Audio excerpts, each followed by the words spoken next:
But no, overtime, overall, the penalties. They that weird. Today. So what is that thing with Stanley that he kept getting with the formation? lineup? He Line. got that. Formation. Did they call that on him 5 times? 4 times? I think it was at least. It was 4 for sure. I know.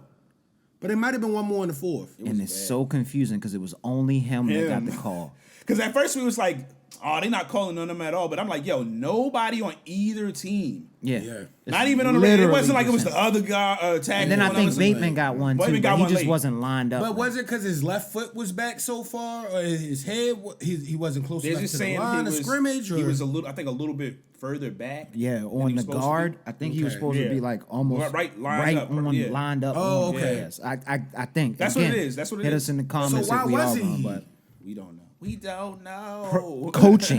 This is a coaching thing. If there are changes to the rules, the players need to know that. That needs to then be put into the game planning during the time that you're in training camp. Technically, that's not a new rule. They just emphasizing not allowing it. But if they know that they tell them that they're gonna be honing in on these things. That feels like in these meetings. But my whole thing is, he's a vet. Yes. If it was anybody that means he else, might have been cheating this whole time. So was he really as nice as he was? I don't know, man. That was looking kind of shaky. Yeah. I had to call out all the hypocrisy too on the weird calls. I forgot about one, yo. You remember when Linderbaum got that holding penalty, and it was like a light graze. We scored on that drive of the chest. That was like crazy. he literally was inside blocking him, and the guy runs off, and his hand goes like this across his jersey. Y'all know that wasn't. Did the rope? Hold on. I was like, huh? Did the Roquan? That was the 3rd quarter. When was the Roquan hit out of bounds? Was that before? Or after Roquan was wild. I think it was after. That might have been a makeup. That might have been a makeup call, letting Roquan tackle somebody's knees. That was kind of crazy, yo. And it was like Pat Mahomes. And it wasn't somebody. It was Pat Mahomes. Bro, I was shocked they didn't call I was so That surprised. was wild. Kansas City Honestly, fans, I understand that was wild. We got away with that one, yo. Shocked, We got away. But they had a number of just and that's what Marcus killed them in Williams. last year. Marcus Williams, the hit out of bounds, unnecessary. Bateman had was it the offsides? The formation. No. Bateman had a holding, and he had a holding. That killed that was unnecessary. Yes, mad unnecessary. Like it was just. Listen, you're gonna get a penalty. You're gonna get some penalties. Of course, you don't want to get a load of them, but like some of them just like at the wrong time. Oh, just the wrong time, yo.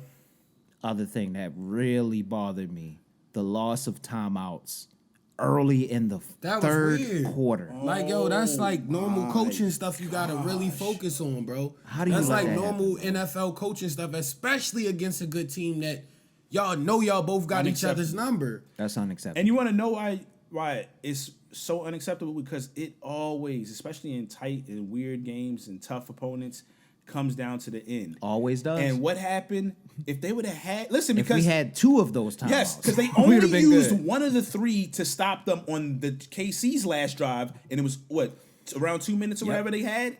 We had so 2 they minutes would have had 2 more timeouts. We'd have had essentially 3 timeouts. So even if they ran everything how they did to get all the way down the field and didn't use any, and they probably would have. But let's say they didn't.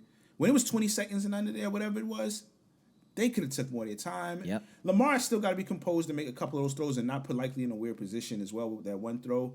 But maybe, it's a little bit, we got to get it done. Draw. Your playbook opens up. You open the play, your playbook opens up more when you got those timeouts left. We had none. Because Andy Reid, and you could have slowed it down for Lamar, so you don't gotta run and do everything exactly in 10 seconds. And he stayed composed. He did his thing for the as best he could. Even for the way we lost. Granted, you should have made that throw before the likely one. It was 2. It was 2 of them. Zay and Zay. It was the Zay and then the likely, and then it was the likely that was the out of bounds, right? Yeah. But they was all great attempts, but it's just like, it's all just first game jitters. Because I really can't slander Lamar, because Lamar did have an excellent game. Bro, they wouldn't have been in the game. Yeah, he got me about 25 points on. Yeah, I sound crazy even acting like any other quarterback. And he put his body out there a lot for that team. Absolutely. He actually ran into the linebackers at one point. He rolled a couple people over. People. Lighter Lamar rolled a couple people over. He might not be weak, yo. He lost weight, but he ain't weak. And he has the swaggiest, mid-game joint when they showing his stats and everything, my man. Oh yeah, Lamar that just joint was like crazy. this, Oh, the picture they show? Yeah, Yo, the video? too. Yeah. Nobody else is cool like that, yo. Tough. I said Y'all know that. a dual wielding MVP.